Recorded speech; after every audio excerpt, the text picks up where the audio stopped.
ദാമുവിൻ്റെ അത്യാഗ്രഹം വരുത്തിയ വിന. ഒരിടത്തൊരിടത്ത് ദാമു എന്നു പേരുള്ള സ്വാർത്ഥനും അത്യാഗ്രഹിയുമായ ഒരു മനുഷ്യനുണ്ടായിരുന്നു. ഒരു ദിവസം അയാളുടെ 30 സ്വർണ്ണ നാണയങ്ങൾ അടങ്ങിയ സഞ്ചി നഷ്ടമായി. അയാൾ കുറെ അന്വേഷിച്ചിട്ടും സഞ്ചി കിട്ടിയില്ല. അയാൾ നിരാശനായിരിക്കുന്നത് കണ്ട അയാളുടെ സുഹൃത്ത് കാര്യമന്വേഷിച്ചു. സ്വർണ്ണ നാണയങ്ങൾ കാണാതായ വിവരം ദാമു സുഹൃത്തിനോട് പറഞ്ഞു. അയാളുടെ സുഹൃത്ത് ഒരു സത്യസന്ധനും പരോപകാരിയുമായിരുന്നു. സുഹൃത്തിൻ്റെ പേര് രാമു എന്നായിരുന്നു. രാമു ദാമുവിനെ സഹായിക്കാനായി നാണയത്തിന് വേണ്ടിയുള്ള അന്വേഷണം ആരംഭിച്ചു.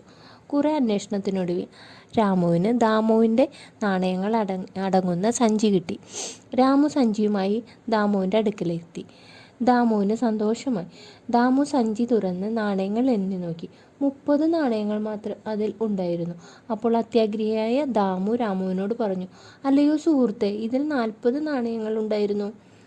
ഇപ്പോൾ ഇത് 30 നാണയങ്ങളേ ഉള്ളൂ. താങ്കൾ ബാക്കിയുള്ളത് എടുത്തോ."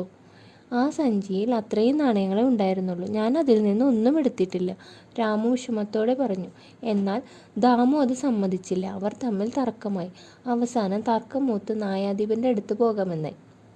അവർ രണ്ടുപേരും കൂടി ഒരു ന്യായാധിപൻ്റെ അടുത്ത് ചെന്നു. എന്നിട്ട് നടന്നെല്ലാം ന്യായാധിപനെ അറിയിച്ചു. ന്യായാധിപൻ കുറച്ച് സമയം ഇരുന്നതിന് ശേഷം ദാമുവിനോട് ചോദിച്ചു, "നിങ്ങളുടെ സഞ്ചിയിൽ 40 നാണയങ്ങൾ ഉണ്ടായിരുന്നുവെന്ന് നിങ്ങൾക്ക് ഉറപ്പാണോ?" അത്യാഗ്രഹിയായ ദാമു പറഞ്ഞു, "അതെ, ആ സഞ്ചിയിൽ 40 നാണയങ്ങൾ ഉണ്ടായിരുന്നു." അത് കേട്ട ന്യായാധിപൻ രാമുവിനോട് ചോദിച്ചു, "നിങ്ങൾ ഈ സഞ്ചിയിൽ നിന്ന് നാണയങ്ങൾ എടുത്തോ?" രാമു വിഷമത്തോടെ പറഞ്ഞു, "ഇല്ല, ഞാൻ അതിൽ നിന്ന് ഒന്നും എടുത്തിട്ടില്ല. എൻ്റെ കയ്യിൽ കിട്ടിയപ്പോൾ 30 നാണയങ്ങളെ ഉണ്ടായിരുന്നുള്ളൂ." കുറച്ചു നേരത്തിന് ശേഷം ന്യായാധിപൻ ദാമുവിനോട് പറഞ്ഞു, "നിങ്ങളുടെ സഞ്ചിയിൽ 40 നാണയങ്ങൾ ഉണ്ടായിരുന്നു എന്നല്ലേ പറഞ്ഞത്? പക്ഷേ ഈ സഞ്ചിയിൽ 30 എണ്ണല്ലേ ഉള്ളൂ. അതുകൊണ്ട് ഈ സഞ്ചി നിങ്ങളുടേതായിരിക്കില്ല. ഈ സഞ്ചി ഞാൻ രാമുവിന് കൊടുക്കുകയാണ്. നിങ്ങളുടെ സഞ്ചി എത്രയും പെട്ടെന്ന് കിട്ടട്ടെ എന്ന് ആശംസിക്കുന്നു."